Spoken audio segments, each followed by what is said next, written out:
What's good, you guys? It's DJ here, back again once again. Today we're back for some more Clockwork 3. Again, these are getting closer and closer. It is now Thursday before this is going up.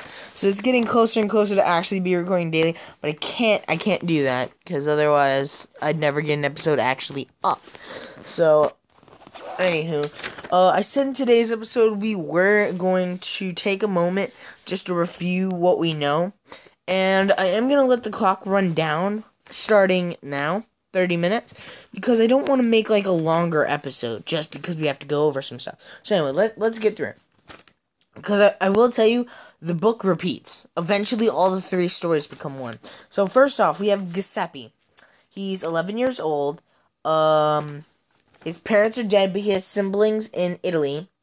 He spent 6 years of his life in England, orphan, and he has Stefano is in charge of him. Stefano is his, like, master or whatever at the, I don't know exactly what to call it. Like I said, you can always go back through the recordings and just skip part of it to the part where, but anyway. Then we have Hannah, who is 12 years old. She works at a hotel. She has two little sisters. Her father is sick, and she has to make all the money. She has in charge of her Miss Wool, who they had a fighting in the last episode, I believe, or the episode before that.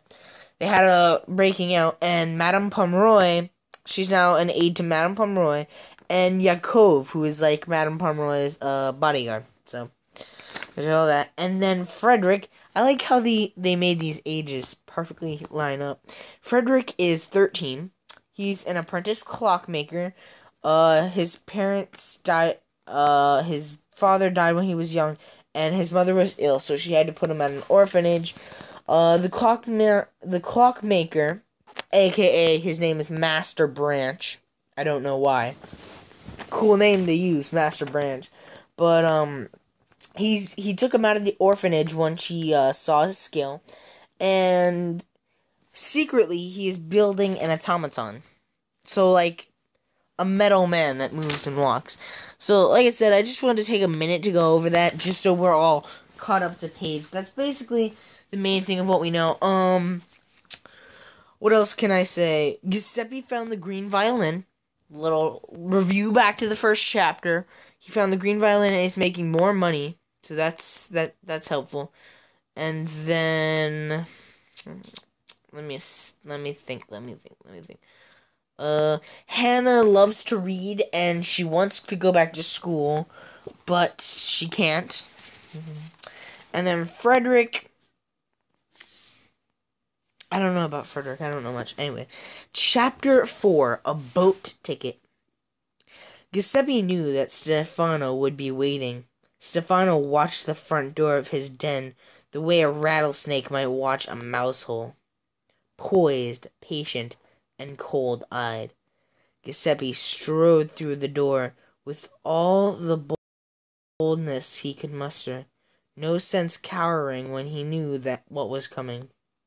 He shut the door, and before he had even turned around, Stefano was there. He gripped Giuseppe's shoulder.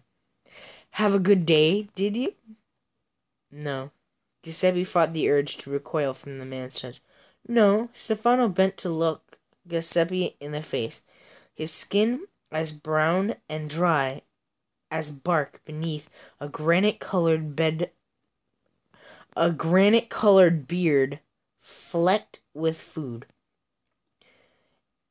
"And why is that?" Ezio took it all. "So you're a rat."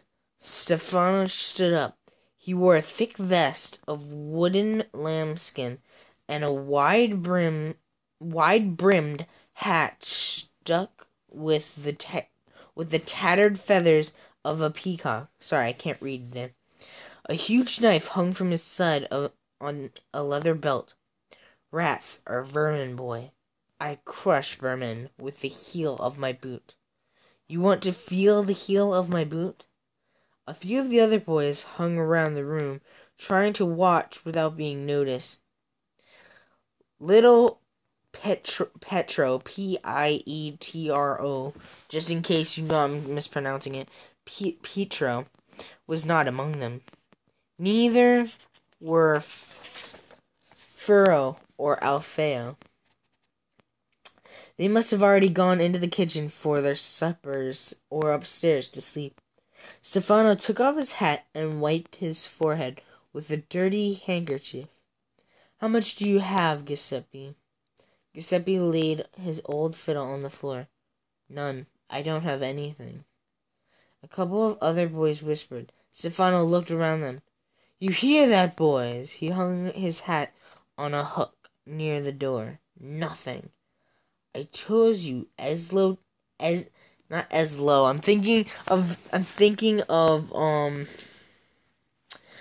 of Zelda. It's not Ezio, it's Ezio. Ezio. Ezio took before he could finish. Stefano punched him in the gut. Giuseppe doubled over, fell to the ground, and gasped for air. "Didn't you hear me, boy? I kill rats. If you were careless enough to lose all your money, then you should have gone back out and made more. Get up." He yanked Giuseppe to his feet and breathed alcohol in his face. "And what's this I hear from Paolo? Paolo, you have something you want to show me?" Giuseppe could only shake his head. "You sure about that?" Stefano tossed him to the floor. "'Cause I hear you somehow got yourself a new violin." Giuseppe tried to speak, choked, and tried again. "Paolo's a liar."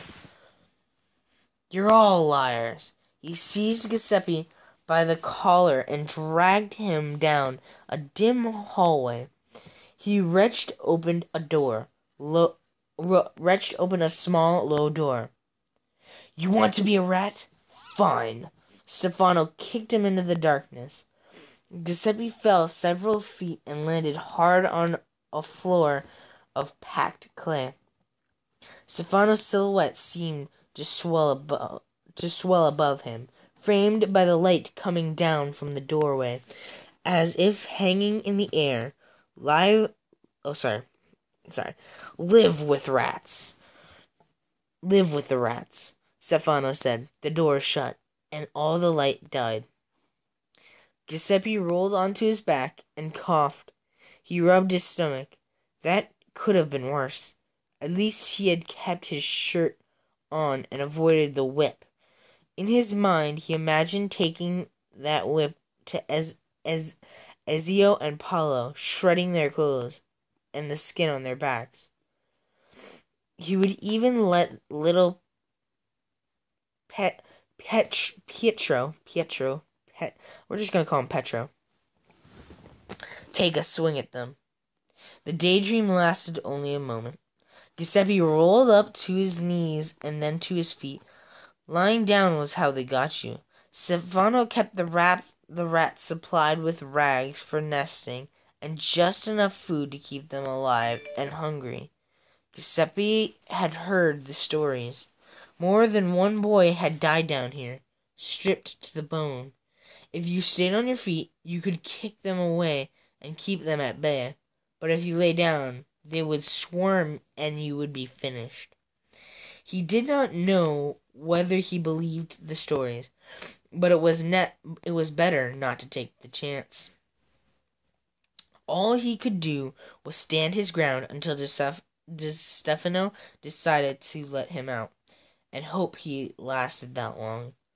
The cellar was rank with the smell of musk and urine and feces. After a few minutes, Giuseppe had a headache and felt sick. His eyes adjusted, and he picked his way to the center of the room.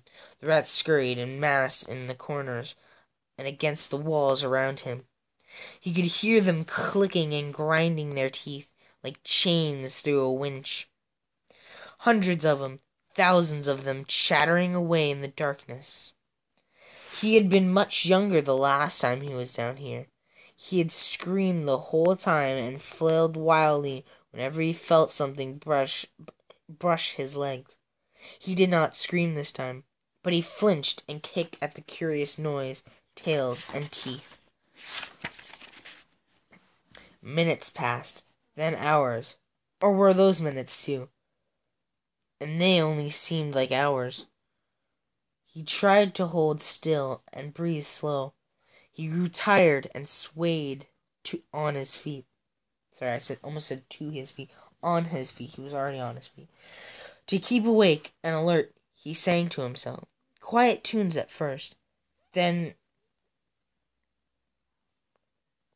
riotous?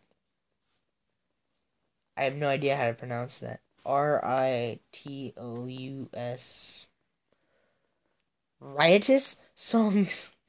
And he pantomimed fiddling on his violin. The green violin he played with a fury, and a madness of music took him. He kicked his feet high and jigged like the piper in the fairy tale. The one who led the rats to the swift river and danced the children into the deep cave. He whooped and spun, the king under the mountain, lord of the rat cellar. Why? Why is that a thing? He played and sang until exhaustion brought him down again, sweaty and panting. He had fiddled away his fear, and he lay down on the ground, the rats watching him from a safe distance, whiskers twitching.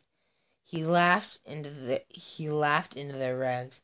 He closed his eyes and he slept. A hammer of light woke him. He blinded and shielded his eyes. The floating doorway hovered over him, and Stefano's silhouette spoke. Sleeping? Too old for the rat cellar, I see. Giuseppe got to his feet. A rope fell on his head. Take hold of that, boy. Giuseppe looped the rope around his hand and walked over to stand beneath the door. A few heaves later, and Stefano had lifted him into the hallway. The building sounded empty. What time is it? Giuseppe asked. Stefano shut the door sir. Nearly lunchtime. That left only half a day to earn a full day's take. Giuseppe would have worried before. Now he had the green violin. Grab a crust of bread if you like. Stefano had his hands on his hips. Giuseppe shrugged. I'm not hungry. Stefano chuckled without smiling. Liar, but suit yourself. Your fiddle's still on the floor where you left it. Giuseppe turned to leave. Wait a minute, Giuseppe. One more thing. What? That rat cellar's lost its hold on you. And that's fine. Happens to all you boys sooner or later.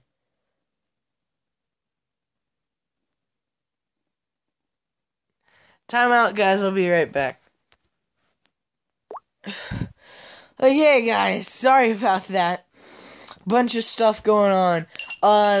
Several things happened. One, I took a break from reading and I took my eyes off things just to reset them so I don't get book eye and just start reading. Another thing I did was I got some water. That's gonna help. And apparently, this is embarrassing because I know someone who just may check out the series who is Italian, and apparently it's pronounced Giuseppe, not Giuseppe. It's Giuseppe. I can't pronounce things. I think I mentioned that like the first episode where we didn't even start the book, so I do apologize. Let's start my timer back up again. This episode might be a little bit shorter. I think you guys might actually like that. Where were we?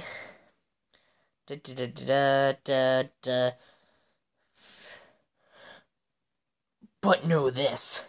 Now that you're too old for it, I've got ways to punish you like a man. He raised a fist, sporting knuckle dusters that could break bones. Giuseppe had seen it happen. You take my meaning? Giuseppe swallowed. You're the best musician I've got, boy. That don't mean you can't get anything past me. You hide something, and I'll know. Sure as flies on a dead dog. I'm sorry for the very graphicness that this book goes into. It does get graphic sometimes. Giuseppe grabbed his old fiddle and opened the front door. Stefano called after him. "You better make up for last night, boy. I want $2. Giuseppe slammed the door behind him. He would make Stefano's $2 with the green violin. He would make more than that. He retrieved the instrument from the churchyard and found a corner where he could toss his cap. The sky was overcast, and the moon of the street matched its somber hue. The music of the rat cellar still echoed through his body. So Giuseppe decided to set it free and tried to lighten the day for his audience. He struck up a jig, slow and easy at first, tempting as a child calling friends to come play. But then he gave it some musical laughter and used the notes to hoot and holler. He let the song gather speed because the violin seemed to want it too. And the bow leaped against the strings like a pebble skidding across the surface of a pond, carrying all the joy of his remembered summers back home. Then Giuseppe became aware of another sound, a stomping, and he looked up. His audience, the people in the street, were dancing, arm in arm or by themselves. They spun and hopped and flew about until the song came to an end. Then they reached into their pockets for money, tossed it into his cap, and wandered away as though their minds did not yet know what their bodies had just been doing. Giuseppe looked at his violin in his hands, almost frightened of it. But that day he made $4. He could have made more, but he only dared to play the green violin twice. When he returned the instrument and deposited money in Mr. Stroop's tomb that evening, he kept $1.38 for Stefano, because actually bringing $2 for half a day's work would raise suspicions. He also brought along a few extra coins in case Petro needed help again. It was well into the night before Giuseppe returned to Crosby Street. At the entrance, he found the little boy waiting for him. Giuseppe smiled, gave him some money, and they went in together, arm in arm, avoiding Ezio. Petro took to waiting for him every night, hanging about like a little ghost, and every night Giuseppe had a few coins from him, enough to make up the difference between supper and a beating. Some days Giuseppe even secured a good corner for Petro to play, and taught him a couple of tunes on the little boy's tin whistle. 2 weeks went by like that before Giuseppe felt it would be safe to go down to the harbor and ask about the cost of a steamboat passage to Italy. He had not been to the docks since the day of the shipwreck, and nothing of the treasures or debris remained. He squinted in the sunlight and felt sweaty at his hairline. Sailors stalked up and down the wharves, and scrambled over the rigging out on the ship. I cannot read today. Fishermen hawked their morning haul right there on the pier, and cooks and fishmongers hollered their birds for the choicest catch. So many weird words in this book. Brazen gulls hopped around, eyes on the fish, snatching what they could. Giuseppe strolled on in the direction of the passenger boats and ticket offices. Along the way, he saw a group of severe-looking old men in suits, standing close together like a bundle of railroad ties on the end, their eyes all trained on a particular ship. They looked out of place here on the docks, and Giuseppe grew curious. He stood back and watched as a wooden crane lifted the crates from the deck of the ship, swung them around, and set them back on the dock. The sailors checked and rechecked the ropes, and the old men held their breath until each crate touched ground again.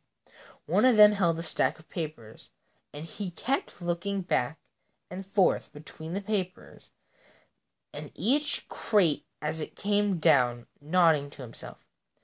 Giuseppe grew near and noticed that the crates were stamped with strings of numbers like strange words like Karnak and UR. Giuseppe had never learned to read well, but these words made no sense at all. "You there!" The man with the papers pointed a long finger at him. Giuseppe had not meant to come so close. "What are you doing?" the man asked, barreling down upon him. He was sharp, hooked nose, and wild hair the color of dust. "Are you spying on me?" "Spying? No." "Who sent you?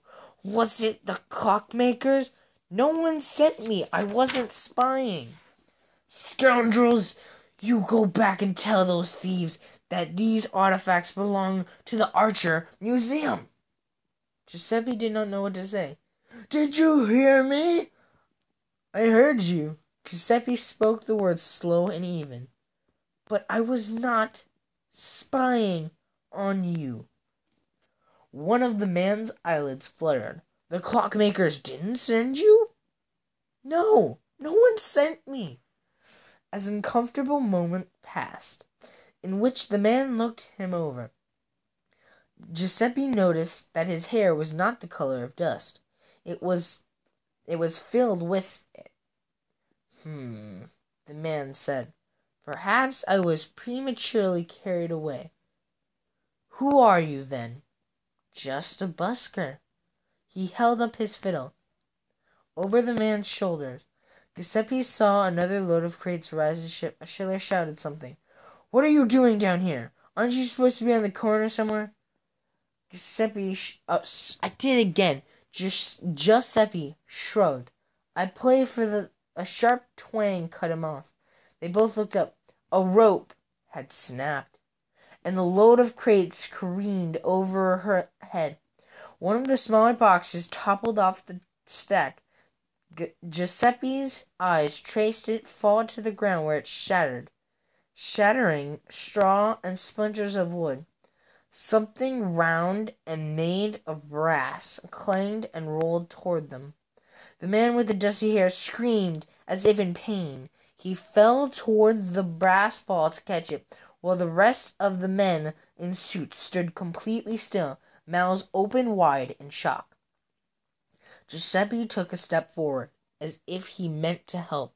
The man scooped up the brass object, and Giuseppe saw that it was not a ball at all. It was a head. A brass head with eyes, a nose, ears, and lips, and hair made of wire. The man huddled over his knees. He whipped off his coat and wrapped it around the head as if swaddling a baby. He strode up, cradling it in his arms. When he looked at Giuseppe, there were tears in his eyes. Giuseppe backed away and ran off before anyone could blame him for the broken cargo.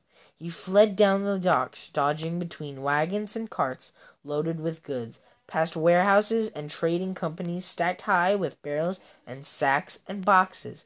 He looked over his shoulder and slowed to a trot when he saw that no one followed him. Up ahead, almost at the edge of the docks, a large steamship bellied up to a pier. Sometimes several passenger ships, like this one, crowded the wharf at once.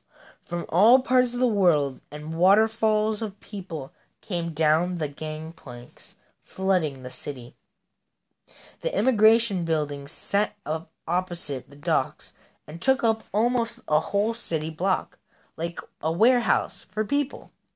Giuseppe entered the main building, lined on either side by walking booths and barrel windows, through which the shipping agents and the immigration officers conducted their business. The arrangement struck what just happened? I don't know. The arrangement struck no, I messed it up again. Giuseppe as a mix between a bank and a stable. Sorry.